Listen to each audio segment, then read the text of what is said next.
Hi, it's James at So Sassy Chocolate. I wanted to just go through some what's compressor maintenance, or something that you should do every month, because these compressors, they are expensive. They do need looking after. There are some problems there are some things that you kind of need to do in terms of maintenance to look after them.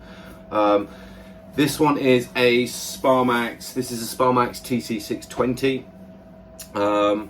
More than capable of achieving the pressures and getting the bar pressure that I want for spraying cocoa butter. But there's a couple of things. I'm just going to show you what you need to do, right? So firstly, before you spray, before you start a spray session, you want to turn the compressor on and let it build up pressure, all right? I'm just going to turn this on all the way up to about 60 psi, all right? First thing you want to do, there is on here, this is a moisture trap. Okay, it's got a little metal shroud on it, but it's just a little moisture trap in there.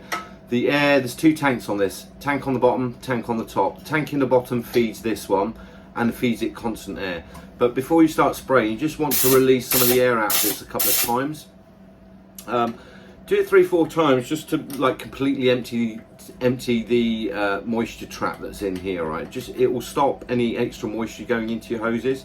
When we're putting cold air through hoses, you are going to get some moisture build up. It doesn't matter where you are on the planet. It doesn't matter, you know, where your setup is, room temperature, everything else. You are always going to get some moisture build up in there. So that's something you want to get into the habit of doing every single time that you spray, all right? If you're spraying and you find that you're getting more water or more moisture coming through your hoses, there's a couple of things that you can do. You can either release the air out and let that build up a couple of times and change hoses.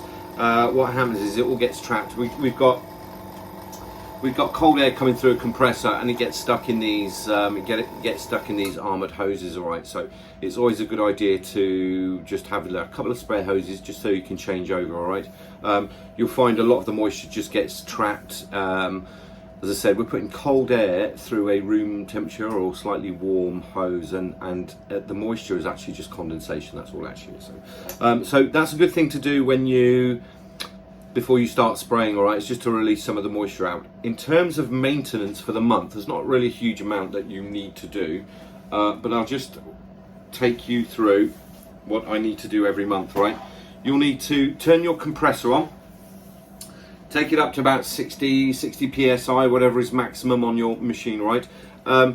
If you don't, I use quick change connectors, right? If you don't have a quick change connector, you will just need to put a brush on, okay?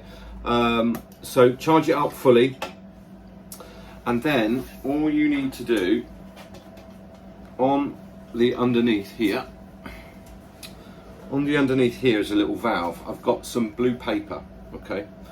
All I'm going to do is just, while it's fully charged, I'm going to undo that a little bit, right?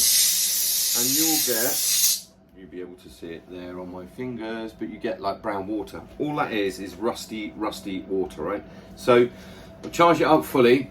I'm going to turn the motor off. I'm going to undo that valve, okay? I'm going to sit it over the blue paper and let all the air bleed out from this bottom tank, all right? Once all the air is out, doesn't take long, it only takes a second. Once all the air is out, you will find this one is fairly clean, all right? But the very, very bottom lug on here, if I unscrew that, the very little bottom lug there has just got some kind of brown rusty water on it. So they're steel tanks, they are prone to rusting, which is why you need to empty them every month and just change that out. So we got a little bit of brown water come up out of this. This one's kind of 5 months old, so don't expect there to be too much in there. I'm just going to turn the motor back on and let that charge up fully. I only need to do that once. When you unscrew that, you need to leave it so it's level, so the air can escape right from the very bottom, all right? If you put some blue paper under it, you'll find it will capture anything that's in there. And that's actually all you need to do in terms of monthly maintenance. The other thing that's worth mentioning, just let this charge up and I'll explain what you need to do when you get to the end of your spray session, right? So at the beginning of a session, you want to just release on this vapor trap here, you just want to release some of the air out. Do that 2 or 3 times. you may well find a little bit of the moisture on your fingers. All right, when you get to the end of your spray session, okay, don't undo the hoses. Try and get into the habit of not just undoing the hose, turn the machine off, undoing the hose and just letting all the air bleed out through the hose, all right? Because what you'll do is send all the air back up through this moisture trap, and when that's caught, you'll get more condensation. So all you need to do, end of session, turn the motor off. On the bottom of this one here, I've got a little poppy on there at the minute, all there is a little brass lug with a pin on it. Once you pull that, that's all the air empty, nothing in there at all. Then you can disconnect your hoses and hang your hoses up straight. So that's your monthly maintenance. Good habit to do that the first of every month. Charge, so turn the motor on, turn it up to full pressure, undo the lug that's underneath, put it over a piece of paper, and then turn the machine off, undo the lug, let all the air escape that's in this bottom tank.